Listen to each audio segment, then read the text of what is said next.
हरे कृष्णा। एक बार की बात है जब कबीर दास जी एक गली से निकल रहे थे और अपना हरि भजन करते करते वो जा रहे थे एक जगह से दूसरी जगह। तब उन्होंने देखा कि एक स्त्री जिसकी अभी अभी शादी हुई थी वो अपने सहेलियों के साथ वही मार्ग से गुज़र रही थी। तो कबीर दास जी तो अपना भजन कर रहे थे, पर इस स्त्री ने बोली हुई कुछ वाक्य से उनका उनका जो अटेंशन था उनके भजन से दूर हो गया। वो बारंबार एक ही चीज़ कह रही थी। एक्चुअली जब उनकी शादी हुई तब उनको उनके ससुराल वालों ने, उनके पति ने एक छोटा सा गहना, एक छोटी सी नथनी अपने नाक में डालने के लिए दी थी। आपको तो पता है जब शादी होती है तो अलग अलग प्रकार के गहने देने पड़ते हैं, राइट। अलग अलग गहने, अलग प्रकार के गहने बनाते हैं, सोने के, डायमंड के, लाइक दैट। तो इसको अपने ससुराल से ये गहने मिले थे। तो अपने सहेलियों को वो नथनी दिखा रही थी कि देखो मेरी नथनी कैसी है, कैसे मैं उसका कितनी सुंदर दिखती है, कितना सारा हीरा लगा है उसमें, कितने सारे तोले की है, वगैरह वगैरह। उसका सब सारा डिस्क्रिप्शन वो दे रही थी। और उसकी सहेलियाँ भी नथनी नथनी नथनी नथनी। तो कबीर जी का ध्यान उनके भजन से हट गया और वो सुनने लगे ये क्या करी है लड़की, इतना क्या है उस नथनी में।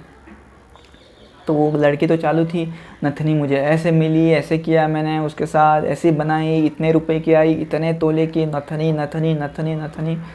तो कबीर जी ने तभी एक दोहा लिखा। वो लिखते हैं, नथनी दी यार ने तो चिंतन बारंबार, नाक दिया जिस करतार ने उसको दिया विसार।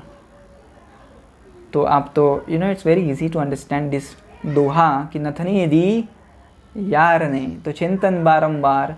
जिस व्यक्ति ने आपको नथनी दी, आपके प्रेमी ने आपको नथनी दी, आप उसका चिंतन इतनी बार कर रहे कि नथनी ऐसी है, नथनी वैसी है, नथनी नथनी नथनी कर रहे, पूरा आपका समय नथनी में आपने डाल दिया। परंतु कबीर दास जी कहते हैं, नाक दिया जिस करतार ने। नाक दिया, किसने नाक दिया? कर्ता ने, कृष्ण ने नाक दिया, उसको दिया विसार, राइट। उसको तो आप भूल गए।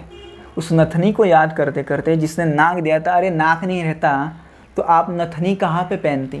तो इम्पोर्टेंट क्या है, नथनी है कि नाक है? इम्पोर्टेंट क्या है, आपका प्रेमी है कि कृष्ण है?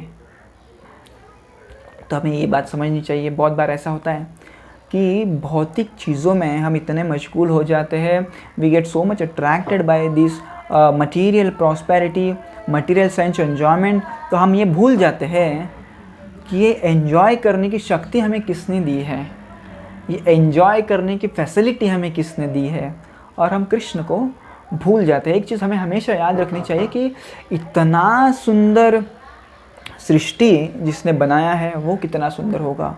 हम तो सृष्टि में ही खुद को भूल जाते हैं। कितने सुंदर पेड़ है, इतने सुगंधी फूल है, इतनी सुंदर नदियाँ हैं।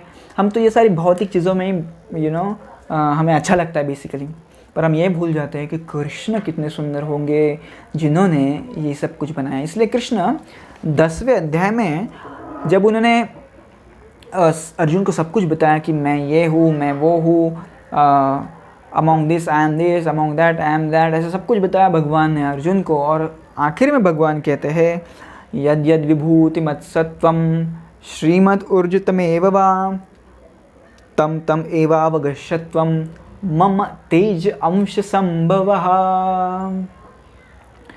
तो मम तेज अंश संभव, जो भी आप सुंदर चीज़ें इस सृष्टि में देख रही है वो एक अंश है। कृष्ण कह रहे हैं वो तो मेरा एक अंश है।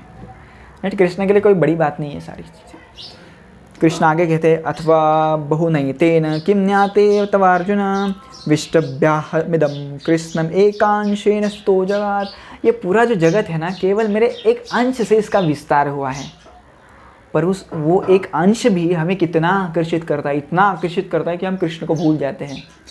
तो हमें हमेशा याद रखना है कि जो करता है, जिसने सारी सृष्टि निर्माण की, जिस सृष्टि में हम सब कुछ भूल जाते हैं, राइट, उस सृष्टि का पालन करता, रक्षण कर रहा, उसको बनाने वाला करता जो है वो कितना सुंदर होगा।